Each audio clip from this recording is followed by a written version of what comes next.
Alright, so I thought I'd do a video on the kale recipe that I posted to my Instagram and make it a little bit more detailed and just go through the whole entire process rather than trying to fit it all into 1 minute.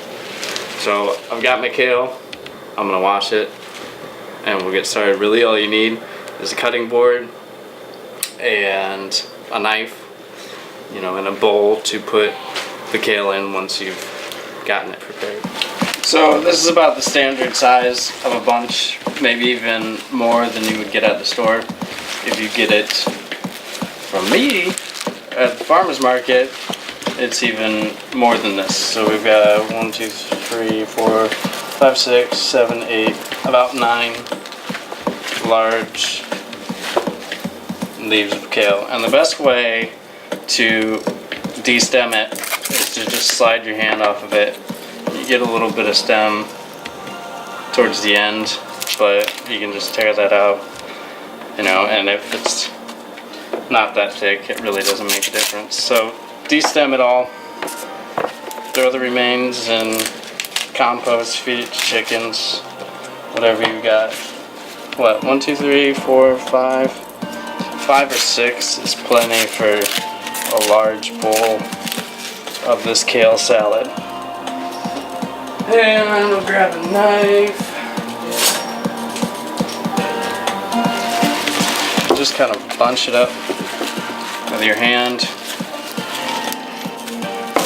Knuckles out, fingertips in. Go back the other way. You can make this in less than 10 minutes. So then get olive oil. You don't have to be specific in measurement, just add some like you would to a salad if you add olive oil to your salad. And, you know, if you need more, add more. But get to massaging it. And it's cool because I don't know if it's a chemical reaction or if it's just the kale soaking up the olive oil.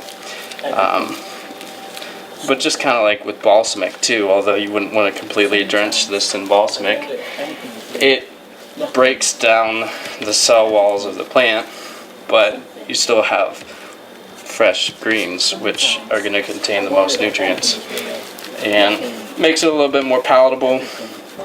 But, you know, see, this is without olive oil, this is with olive oil. Yeah, it might have been a little too much. Maybe just 4 or 5 larger kale leaves. 6 if they're a little bit on the smaller side. Add in your toppings. I like adding some peach balsamic. The fruit flavored balsamics are really nice. Adds a bit of sweetness and sourness, and really you're only adding maybe half a teaspoon. Add some sunflower seeds.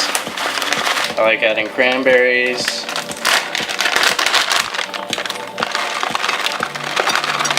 Even though they usually have a bunch of sugar, unfortunately. You could add pine nuts, you could add cashews, peanuts, you know, whatever tree nuts, almond slivers. I also have some bee pollen here, different texture. Add chia seeds, you know, you can add cheese to it, anything, and I mean, it looks great. Mix it up, and bon appetit.